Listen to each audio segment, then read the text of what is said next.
Hello, hello, hello, hello! Ito na naman po ang inyong ama. Good morning po dyan sa Pilipinas. At umaga na rin dito, alas 12 na rin dito sa Jeddah. Kamusta na po kayo diyan? Ngayon lang po ulit ako nakapag-live. At medyo nagkasakit po kasi nagka-sickness po ang inyong ama. Kaya po ngayon lang po ulit nag-live. Ang dami kong kwento. Ewan ko lang kung may kwenta. Pero marami akong kwento ngayon. Yung mga nakaraang ano. Alam nyo ba na ako first time kong magpapa-medical sana sa kampo. Kasi hindi naman ako sanay talagang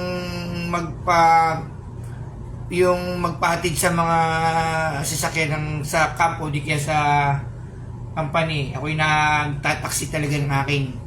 At saka nag-ano ko sa hospital na pag ako pupunta na hospital. Nagtataksi talaga ako ng akin. Ako'y namamasahe ng akin. Kasi ayoko nung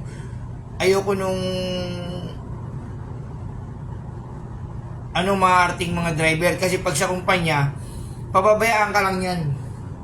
Naranasan ko yan. Kaya simula nun, tinandaan ko na pag ako gusto kong pumunta ng ospital, talaga ako'y namamasahe. Hindi ko wala pa kailan dyan sa mga yung binibigay ng kumpanya. Kasi tawag nito yung pinababayaan ka nila, walang kwenta. Kasi isang beses, salamat po sa nanonood isang beses kasi, no, ako nasa tower pa,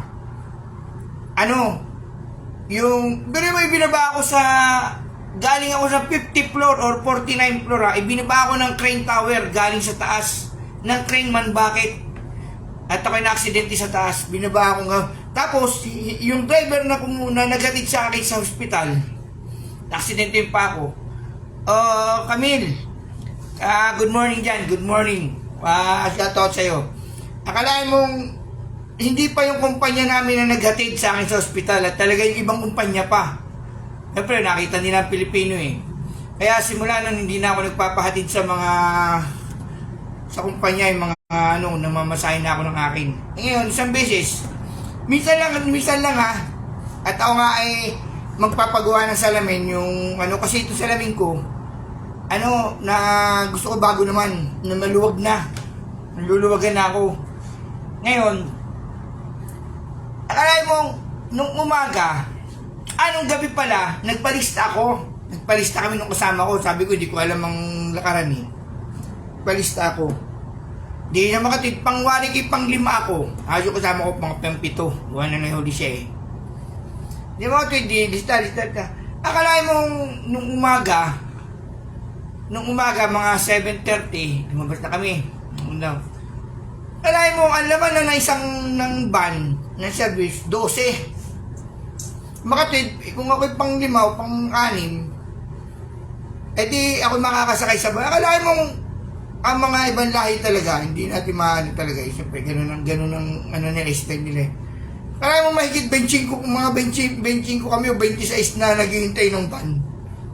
Kaya lang, hindi nasunod yung order ng yung first come first serve na may number yung papel na bibigay sa'yo yung ganito.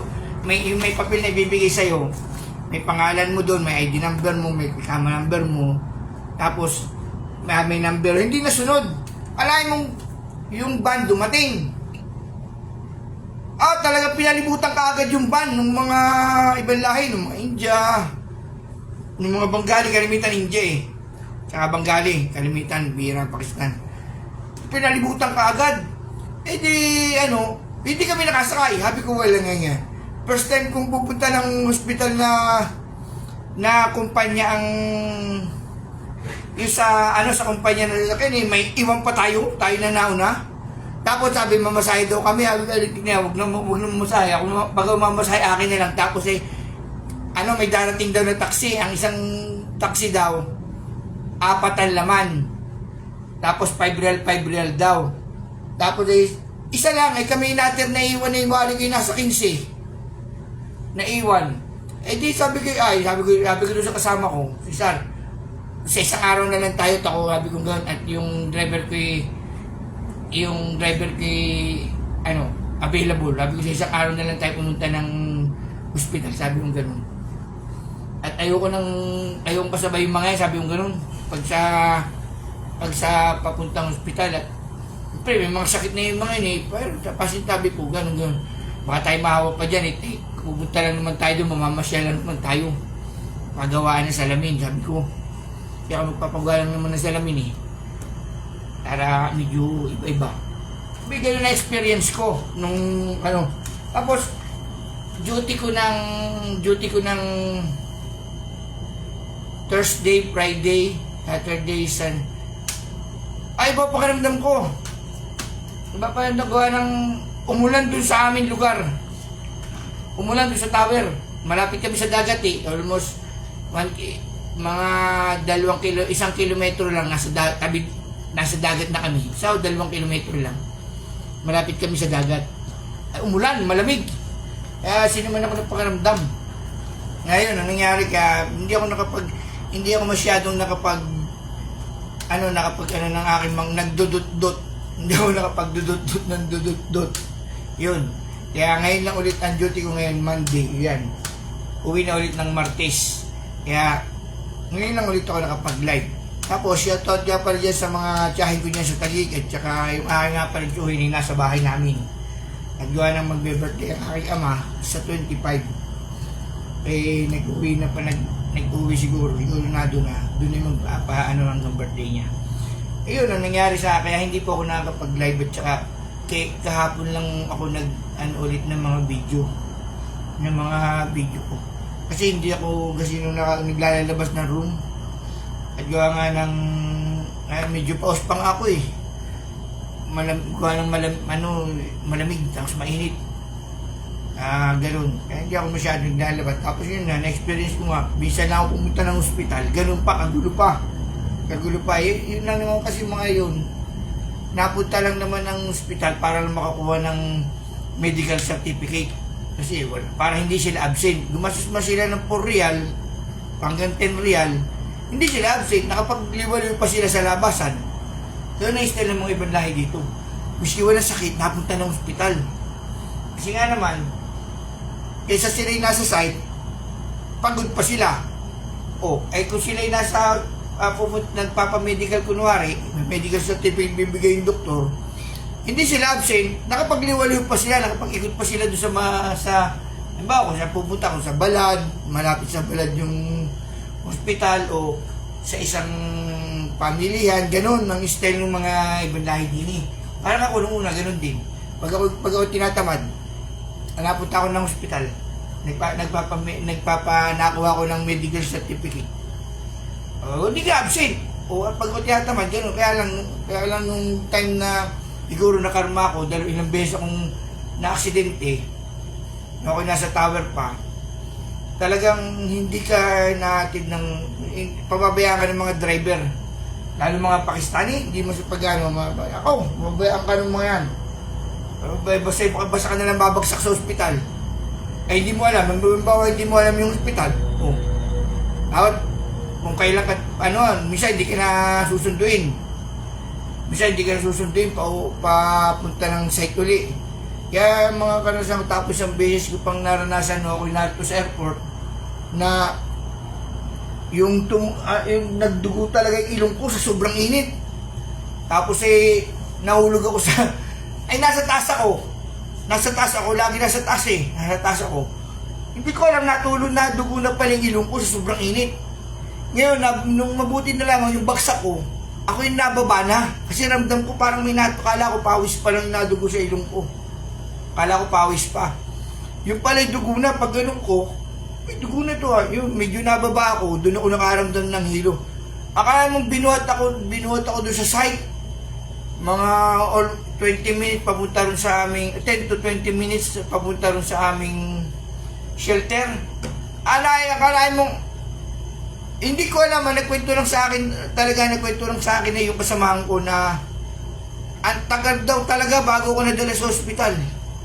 Akala daw nila talagang wala na ako noon time na yun. Akala ko na naman wala na ako noon, talagang ako'y gawa lang sa sobrang, doon ako nakaranas ng sobrang init at saka pagod.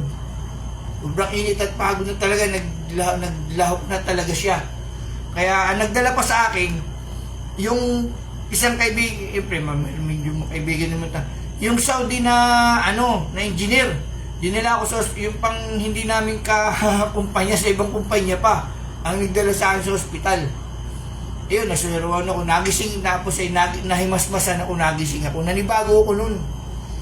Nung trabaho kasi nasa basement kami nun eh. Nasa basement kami, nasa taas. Ako umakit sa taas. Eh, nanibago ako nun. Kaya, siguro, siyempre, may edad na rin. Kaya, nanibago.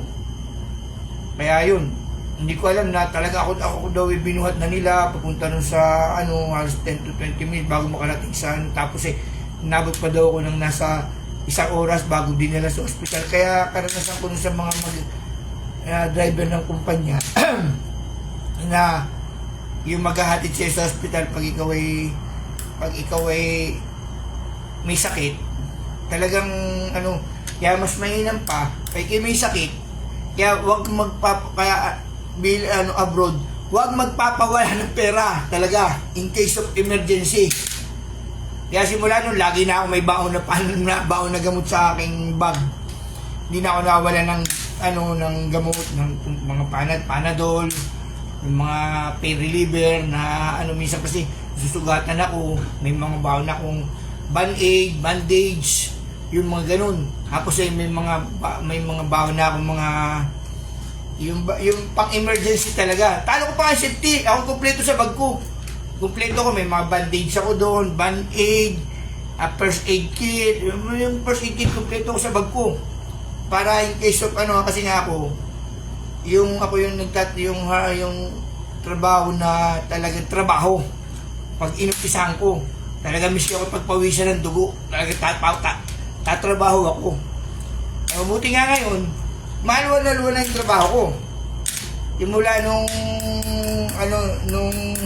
2019, yan, umaluwa na, medyo nakuha ko na yung mga technique para umaluwa ng trabaho. Ayaw kong alpasan ng mga engineer eh. Ayaw kong alpasan ng mga supervisor. Ang inyong ama, magulang, matinik. Medyo ginulangan ko na, medyo nagsakit-sakitan, kunwari sakit-sakitan, tapos gulang-gulang sa trabaho, tago-tago, tapos binaypas ko na sila, ayun, hindi ako nagpapaalam, dumidirekta ako sa manager. Tapos kinakaibigan ko yung mga supervisor sa bilya. Sabi ko, di bali nga hawak ko yung map, okay lang, magkalang ng trabaho. Tagalinis ka lang doon sa bilya. Tapos minsan, yung security. Sige, security, okay lang magpuyat, okay lang walang tulog. Salamat po sa nanonood na si Miss De Los Santos. Shoutout po sa inyo. Yun, kaya nagulangan ko na, kaya sabi ko, ay, tama na ako dito. Yun din naman sweldo. Sabi ko gano'n, doon ka sa site, hawak mo yung drawing. Good morning din sa inyo. Hawak mo yung drawing. Mag-guide ka ng tao. Tensionado ka pa, yung dinasweldo. Kaya sabi ko, magsisecurity na lang ako. Pag may available, medyo, siyempre, kahit pa paano naman po ang inyong ama, ay magaling pong, di ba po sa lapit pagbubuhat ng bangko, na magaling din naman tayo makisama sa mga kapwa natin dito medyo nakikibagay din naman tayo. Ulang ako lang di yun, kaya lang pagka medyo binabypass ko na talaga pag gusto kong maaluan. Sabi ko, nung pa ito hindi ginawa, kaya lang hindi naman talaga tayo, hindi naman po sa pagyabang, hindi naman talaga maalpasan ng mga engineer tsaka yung supervisor, hindi naman sa pagyabang po. Talagang hindi ako maalpasan. Kaya ang gaginawa ko para ako mapapunta sa maaluan na trabaho dito, kahit na matagal-tagal sumahod, para din naman. Sila nga, naroon sa site, matagal din sumahod para din naman. Kaya iba-iba yung trabaho duty ko. Iba-iba yung duty ko ngayon. Tsaka yung kaya pag minsan, hinahanap ko rin yung trabaho na trabahong Saudi talaga, na bugbugan, trabahong Saudi talaga, hinahanap-hanap ko rin talaga. Kaya pag minsan, napunta ako sa site, natulong-tulong ako. Minsan kasi sabihin ako, hindi daw ako marunong magsuot ng harness. Kaya ako na isang kapwa ko trabahador. Tapos isang beses pa nga, napa-duty hindi pa ako nagsi-security ha. Shoutout po dyan sa inyo sa Kuwait, kay Miss De Los Santos. Thank you po. Tapos isang beses pa nga ha, nasa site ako bago ako magbilya. Nasa site ako, kinukwento ko sa inyo yung karanasan ko na pagkaano talaga. Ako nasabihan ako, hayaan mo na, tagabitbit nila ako ng gamit. Pero babayaan ko sila. Bitbit ako ng gamit, di ako kilala eh. Ngayon, may nakakilala sa akin. Bakit daw ako nagbibitbit ng... shoutout po sa mga nanonood dyan sa Kuwait, tsaka dito yung mga nanonood po diyan sa kung saan man po diyan sa ibang bansa, sa mga OFW na katulad ko. Shoutout po lahat sa inyo. And good morning, I love you all. I love you all. God bless po sa ating lahat. I love you all. Yun, tuloy ko po yung kwento ko. Masaya po kasi yung kwento ng pagiging OFW ko rito eh. Yung beses nga na taga-bitbit nila ako ng gamit. Okay lang, hindi ako kilala eh. Hindi ako kilala eh. Lagi ako nakamas eh. Kamas ako lagi. Taga-bitbit nila ako ng gamit. Hindi ako nagtatanggal ng mask. Sabi dito. Mabulit tagi ako. Nakamas ako lagi. Hindi ako nagtatanggal ng Ngayon, isang beses, nakita ko ng masre. Sabi sa akin ang tawag sa akin nila dito, tatay. Sabi ako, sabi niya, tatay, where are you holding that toolbox? Only hold, not, mabisyo ko ba, hindi daw nagtatrabaho. Sabi ko, speak, mapimal, hindi daw ako marunong. No, binigyan ako ng tao. Binigyan nila ako ng tao. Nagtaka yung mga kasamahan ko, bakit ako binigyan ng tao? Tapos pinabayaan sila. Akyatan sa taas, sakay sa crane tower, sakay sa crane, sakay sa mga akyat sa mga akyatan, sa mga dilintinting trabaho. Yun. Kaya, sabi nila, no more accident. Kasi ma-accident. Talagang accident lagi ako eh. Talagang pagtrabaho talaga eh. Kaya ang harness ko, halos personal ko na yung gamit ko na harness. Talagang kaya kaya yung ayoko nang pumunta ng yung mga hospital niya, yung magpapagamot. Kaya ako napunta, namamasay na ng akin. Talagang nag-iipon ako. Hindi ko pinag-iipunan yung para sa sakit ko, para sa akin. Nag-iipon ako dito sa ganito. Ito sa ganito. Ganito ang ginagawa kong alkansya. In case of emergency, may nabubunot ako. Pag ganito. Minsan, pag walang emergency, nakakaipon ako dito ng mga 600, 700, yung papiso-piso, palima-lima. Kaya dyan sa atin sa mga OFW na pag kayo may mga barya, tip ko lang, mag-ipon, mag-isave ninyo. Bilhin nyo sa 2 years ninyong kontrata, halimbawa. 2 years ninyong kontrata. May mga barya-barya kayo, mga sukli-sukli. Pag naipon ninyo, marami yun. Ako nga lang, hindi ko naipon na marami. Kasi kaya ako nag-iipon sa ganito, in case of emergency lang. Para sa sarili ko. Kasi nga, walang ibang tutulong sa atin dito, kundi sa ating sarili lang. Kaya, in case of emergency, ipon-ipon. Pag may piso, 2 piso, 5 real, 2 real, sulog ko rito sa ganito. Tapos, mahusisa ko, meron na pala akong 200, meron na pala akong 150. Minsan, naka 400 ako. Kaya, yung ng mga pamilic-medical na yan, ayoko nang umano sa kumpanya. Tagal pa. Ang tagal pa nilang, ano, kasi iwanan ka na ng basta. May sakit sa ka naman nakakita. May sakit ka na. Siyempre, hatid ka dapat doon sa ospital. Ay, hindi. Idadrop ka lang nila at sila may pupuntahan pang kaibigan o pupunta pa sa isang ano nila. Kaya, ako dyan ang dala sa mga driver ng driver ng kumpanya papuntang medical. Kaya ako dyan ang dala. Tapos, minsan may sakit ka na, Kahit nanghihina ka na. Tulad nung may COVID. Kahit nanghihina ka na, bago ka madala sa ospital. Namatay na, masabi din sa cellphone, namatay na nga isa namin kasama bago puntahan ng ambulansya, patay na. Ay nung hindi pa namamatay, hindi ba na mapuntahan? Laging tawag. Ayun, namatay. Saka na pinuntahan. Ako mangyari sa akin yun. Kaya atin ng mga OFW, tut ko lang po sa inyo. Mag-save po kayo pa kahit pa piso-piso, paunti-unti sa inyong sarili. Para in case of emergency, kayo may mangyari sa inyo, meron kayong dadamputin, meron kayong kukunin kahit sa baso. May mangyari meron kayong pamasahe. Pero ako din pag talagang wala na ako madiling show sa aking sa mga kasamahan ko at talagang ito na yung aking ng ipon, pag wala na, pasalamat na lang po naman at kahit pa paano nakaka-survive pa po ang inyong ama.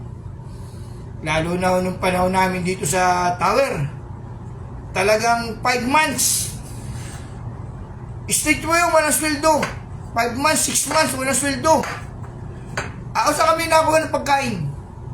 Mabuti na lang yung isang kwarto ko yan ang sipag na manguha ng malunggay at saka ng malunggay, yung mga yung lemongrass. Tapos ang inyo naman pong ama, kahit pa paano marami pong kaibigan dito sa mga ibang kumpanya. Yun, pinupuntahan ko, binibigyan kami ng pagkain, bibigyan kami. Ang gagawin ko naman, isang mga Pilipino, sama-sama kami. Paluluto ko, sama-sama kami lahat, kain tayo. Tapos nung una may mga muro kami pa ako, malapit kami sa dagat Ang gagaling maglangoy ng mga Bisaya. Kailangan nyo ng pamasahe, manghuli kayong isda. Pagdidilin siya ko siya pamasahe, minsan isang istiri po ng dalaw na isda. Hindi ako may pangulam na, bigas na lang kulang. Ganun na italo namin dito, kaya itong buhay namin noon ay bumabalik na naman Pero iba-iba, narito kami sa kampo. Meron kaming survival dun, merong rasyon, yung may ayuda pa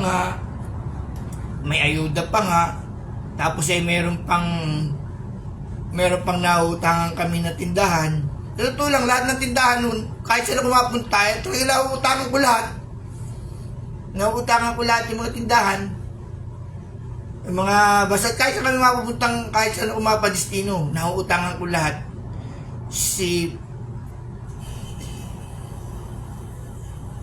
Nakakatuwa lang naman meron na akong dati ang manunood ko lang ng aking asawa, yung dalawa kong tiyahin, at saka itong sarili ko. Ngayon may manunood na ako. Salamat po kay Miss De Los Santos saka kay Camille. Meron na akong viewers. Hindi katulad nung una, sumukha ko lang lagi nakikita ko dito sa live ko Tsaka yung aking asawa, pag minsan, nakikita ko dyan. Mabuti may viewers na ako, 2 na sa'yo. Thank you talaga sa inyo. Masarap din naman ito, nalilibang-libang ako. Nalilibang-libang oras ba ganito? 1:30 na ng madaling araw dito. 1:30 ng madaling araw. Ano oras sa Pilipinas? 6:30 dyan sa Pilipinas. Kagaling na live ko lagi, tulog mga tao, 5:00. Minsan 12, magla-live ako. Minsan siyempre 5:00 dyan sa atin sa Pilipinas, tulog pa. Kaya nakakatuwa. Nakakatuwa naman, ang mga viewers ko matulog pa. O, buti lang, meron akong isang viewers na nasa Kuwait, kaya shoutout sa iyo shoutout sa iyo lagi, mag-ingat ka diyan. Yun ang aking yung experience, kwento sa inyo nung mga nakaraang araw na ako hindi nagla-live. Yung mga, sanang ano ko pala yun. Binlag ko pala yun. Tapos yung doktor, hindi pa marunong mag-BP. Nagpapa-BP ako, hindi daw siya, siya marunong. Kaya ginitik na doktor ito, dati pala pa Peter yun. Matagal na rito, nag-doktor na lang siya. Tingnan nyo, minsan nga nagnanurse papa-BP ako hindi pala marunong mag-BP, wala yung doktor yan. At tawa ako nun binidyo ko nga pala naka-vlog nga pala sa akin nung ako nagpunta ng clinic. Yung hindi ko alam kung Nigeria yun o Saudi o Yemeni. Tanda na siya ay kayo lang yan. Papa-BP ako hindi pala marunong mag-BP. Inaalala mukha ko, dati pala pa Peter yun. Worker sa site. Ayun na, kaya sa ating mga OFW po, lagi po nating po sa ating sarili na meron po tayong kahit maliit na impok sa ating, kahit pabarya-barya lang, para po in case po na magkaroon po ng abirya sa ating katawan, kahit pa na doon may pambili tayo. Ito po ako hindi pa may bag ako rito. May bag ako lagi po ito mayroong gamot hindi nawawalan niya, pati yung vitamins ko. May vitamins din po ako, ayan, may gamot ako. Yung vitamins ko naroon. Lagi yung may gamot, hindi ako nawawalan. Kasi nga po, iba po ang klima dito sa, lalo dyan sa Kuwait. Saka dito sa Saudi, iba ang klima, minsan yung nag-iba ang klima na minsan yung napakainit na talaga. Kaya